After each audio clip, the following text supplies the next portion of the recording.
Good morning, Kentucky. We're here in Bob and Terry's backyard in a beautiful day. Sun shining, nice breeze, 70s sort of, and couldn't be any better. I've been gone a week and went to Florida, and complete opposite. 90 degrees, hot, humid, no breeze except you're at the beach. And I love Florida.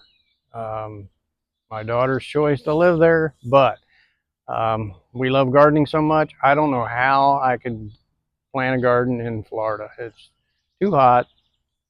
It's too, well, they haven't had rain for weeks. So, um, and all their soil is sand. So you'd have to amend it completely or do the raised metal beds and fill it up with costly soil to get anything growing. But I guess some people still do it. But I think we're lucky in Kentucky. Our soil is good.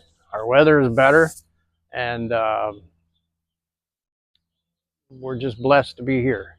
So if I'd like to go over a few things with you. One is recycling. A part of gardening is being creative and trying new things. And on YouTube, it doesn't matter what it is, you can find something that somebody's created or somebody's brainstormed. Um, some work, some don't. But I want to show you my strawberry structure. I think you saw it in the other videos if you didn't. Very simple framework. It's recycled drainage tile. And our slug population in Kentucky is ridiculous. And they'll eat strawberries faster than you can pick them. So I thought, what can we do to get the strawberries up off the ground and keep them away from the slugs? So there's 36 plants on this structure, and it's done with 5 2x4s and a couple 1x4s. And if you had a fence, we have no fence between our neighbors, but if you had a fence, you could do one there, or many levels if you'd like. The drainage tile was given to me. I'm lucky enough to be a handyman for 25 years, and people would give me anything that they didn't want. I brought home, as much to my wife's despair, and I told her I would use it. But this is one that she's like, what are you going to do with drainage tile? And so I came up with this idea. And but she did come up with a better idea, because when I drilled the holes in the first one, and all I did was drill a 3-inch hole with a hole saw, real easy, and trying to fill it with compost and trying to fill every little hole, and then trying to fill that space between. So she said, why don't you fill the two first and then drill the holes? So on the other two, I did that, and it worked fantastically. So I don't know if that's a word, but the ends are capped with plastic pots with a screen over them. So the only thing you have to do with this is water it. And I take my watering can, take the nozzle, or take this diverter thing off, and just pour it down the hole. And I go, one, I don't know if it's a 2-gallon, whatever, but it, and just pour it in the hole. And it's been there since November of last year. And we lost a few due to Kentucky's goofy freezes, but they're looking really good. And next year we ought to get a bumper crop of strawberries that you just walk up and pick, and not have to worry about competing with the pests. But on recycling, everything in this garden is recycled except my cattle fence and naturally the greenhouse and my grow bags. Everything else, creativity is the name of the game, and You can tell every one of my beds are a different size, different shape, different wood, but it all depends on what you have. If you have a lot of rock that you're at that you can pick up, or even on the highway, brick. A lot of people have piles of brick in their backyard, don't know what to do with, um, or lumber. You know, keep your eyes out. I mean, there's tons of material that you can use to build a garden bed. And the whole idea, there's plenty of time this summer and this season to be planting tomatoes and peppers and squash and watermelon and pumpkin and onions and what else we got out there? The only thing you can't plant is green beans. We got all kinds of cool green beans this year, trying new things. Um, our squash are doing real well. We'll walk through the garden here in a bit and see how it's grown. But I just want to say that, um, recycle everything. Um, Anything you can find um, that you can use and you can reuse is good for the environment and good for your wallet. And so we'll catch you here in a few and later. Bob here, back in his happy place. Just to talk about recycling since we talked about it. This is our bottle wall we did last summer. Um, Somebody gave me a whole bunch of cases of bottles, and I brought them home. And but my wife said she saw something on Pinterest, and wasn't that easy to do, drilling holes. But once we got the hang of it, makes a great divider between us. We usually have a inflatable hot tub here that's not going right this second. Um, little things like this bench um, was just a rock, and two 6x6s, and a um, little extra concrete. And my grandson was here back in 2018. We did his handprints. So we talked about getting kids involved. Speaking of kids, this is Chloe, um, the first kitty in a video. We have 6, so um, they'll be in the videos. Don't worry. I wanted to give you a shot. I'm trying to slow the movement down. That's our butterfly garden. It's going to be loaded with butterflies, I hope, this year. Um, Give you a better look at my strawberry structure, or lattice, or whatever you call it, trellis. I need to find a name for that thing, but they're looking really good. I think we're going to have pretty good success. The only thing you got to do is kind of keep it watered, and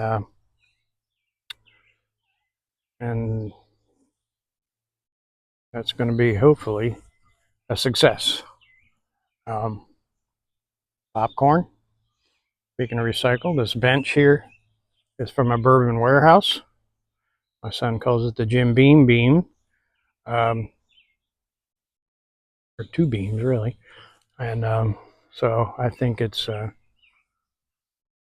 clever. This was a topiary. If you can see it, it's green, but it was the things you put on their front porch. It has the little fake green leaves all over it. I took all the leaves off and made it into a something for the nasturtiums to climb. All our tomato cages are recycled cattle fence. Easy to make, cheaper than buying. Go this way. These are blackberries, which were given to me years ago by Pat, and now every neighbor has them, and every person that wants blackberries can come get them. These are raspberries we're harvesting right now. Delicious in cereal. This is our first squash. It's hard to tell when they're little. And one thing it's a major problem for us is labeling things. We try to label it, but Sharpie marker just doesn't last very long. So now we're just not sure what we got. So it's kind of a surprise. These are our new beans. Are absolutely beautiful. There's runner beans, rattlesnake beans, there's lima beans in here, there's broad beans, and they're working their way up.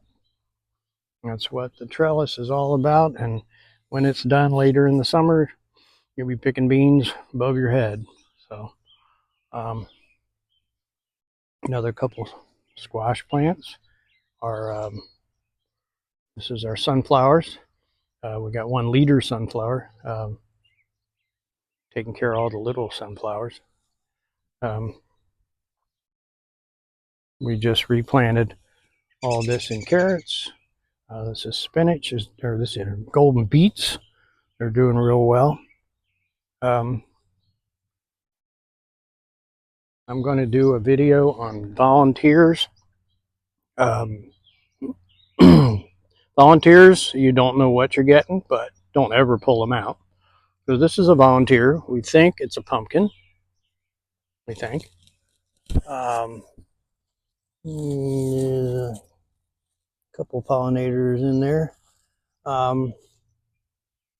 But the fruit is down here.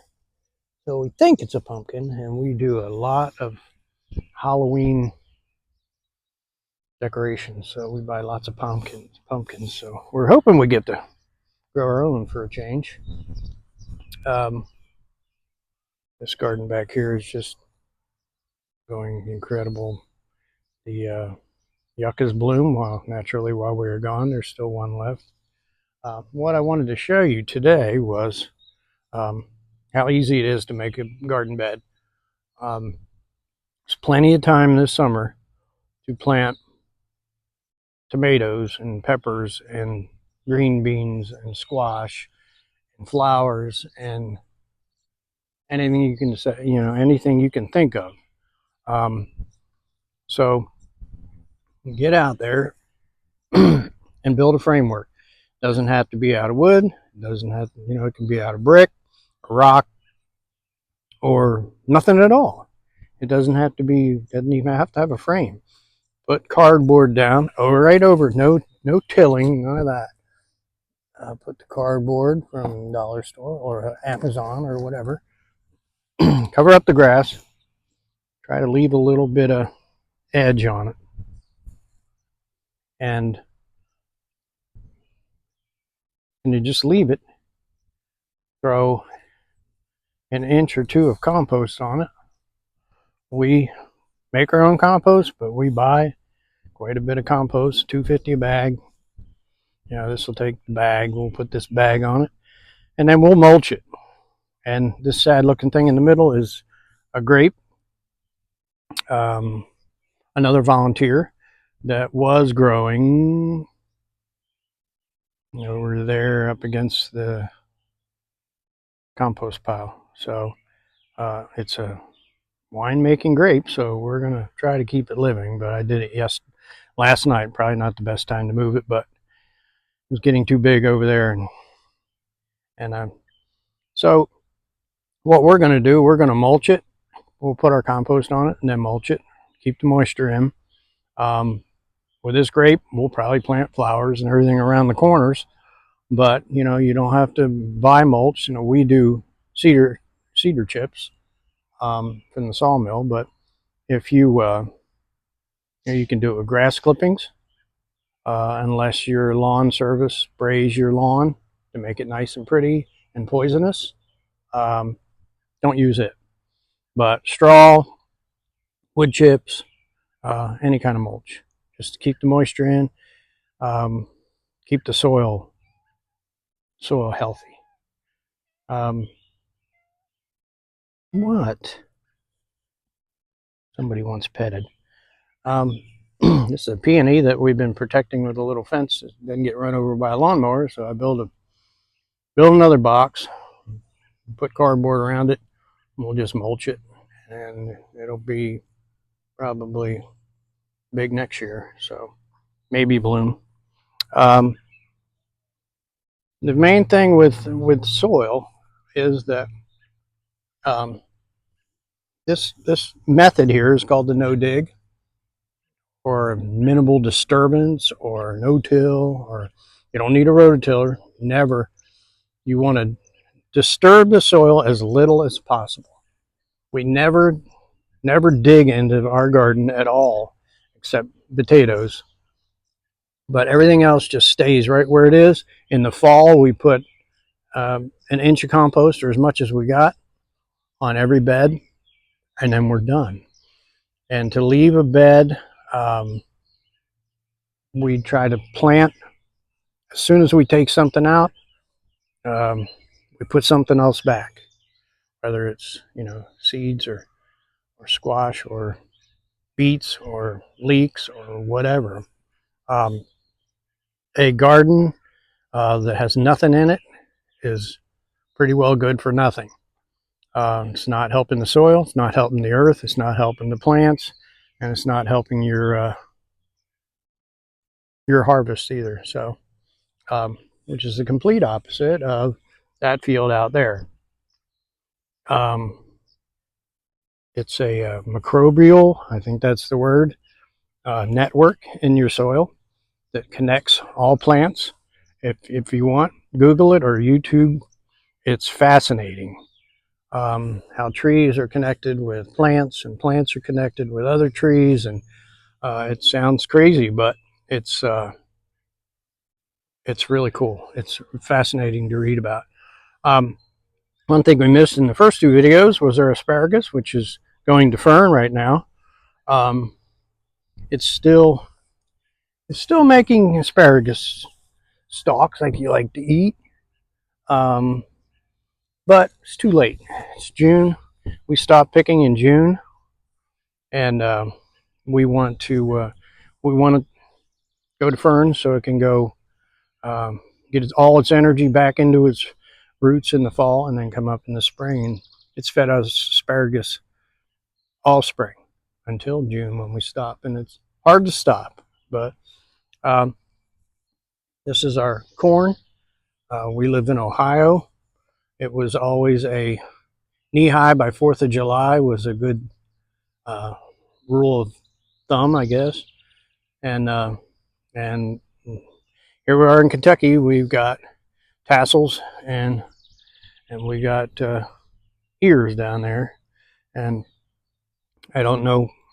It's a pretty simple concept. I don't know how many people really know that, but each one of them little hairs that you hate when you're trying to eat sweet corn is a lifeline to each kernel, and it's sticking out the top of this ear. The pollen has to fall off of that, any of them tassels, to land on each one of them hairs, and each one of them hairs is a kernel. So as soon as it's pollinated, that little string will create that kernel. So if you get one of them ears that don't have all the kernels on it, well, those strings didn't get pollinated. But looking real good so far. If we had the raccoon in our nightly visits now, so he kind of caught us out of last year. Kind of caught us out of.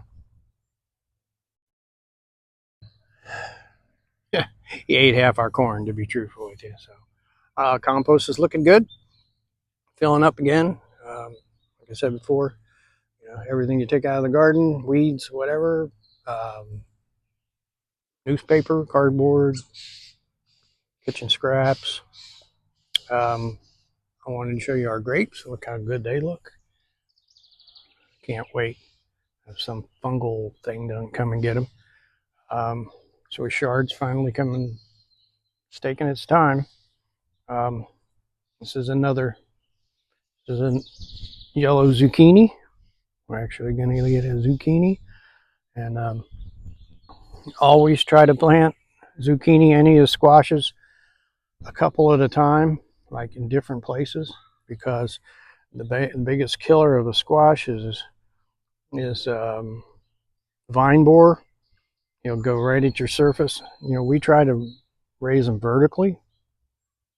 See, they're in a cage because of a vine laying on the ground. The vine borer will get in it, eat the inside, and then zucchini or yellow squash or whatever will die immediately. And we've had that happen so many times, didn't understand why, but now we do. Hate to say it, but I had to go buy peppers. Kentucky spring was rough on my pepper plants. I got a few over there, but not really doing good. But we just planted this whole garden over again. We took out rocket lettuce, and we took out pak choi and all that. Planted more pak choi and lettuce, and you know, our brassicas are still doing okay. Not making much heads, but they're looking good. So that kohlrabi, I'll tell you, if you never had one, they are the best. You gotta wait for one though. These are our leeks. Leeks are doing good.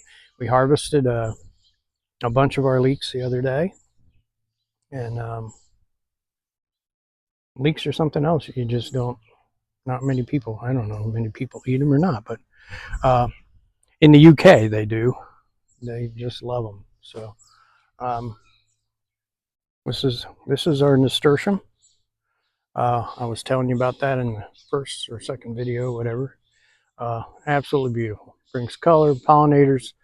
One part of the garden it'll be yellow, the next part of the garden will be orange, and this one is like yellow and orange. So we're not sure exactly why it does that, but they're just a beauty to the garden. Our carrots are getting bigger. We harvested one. It's a lot bigger than the one I did in the first or second video.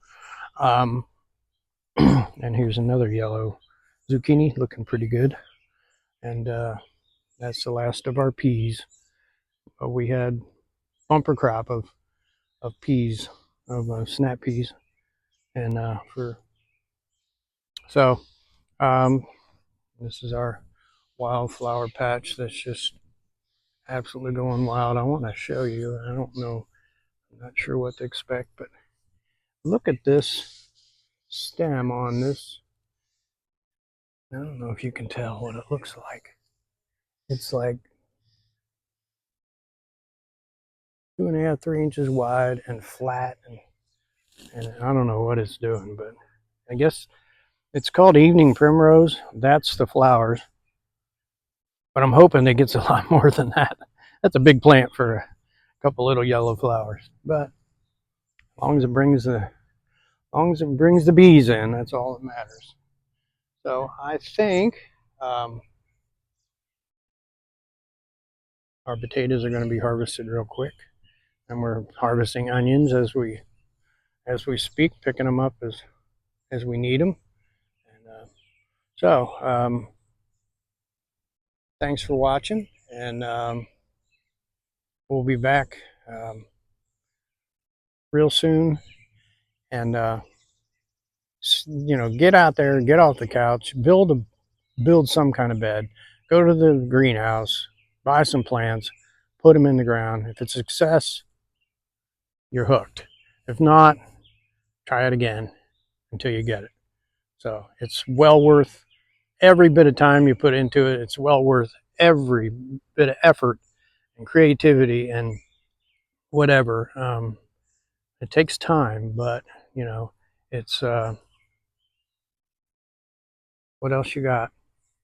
You only live once, so you might as well enjoy it and eat as healthy as possible. So from our happy place, this is Bob signing off. Later.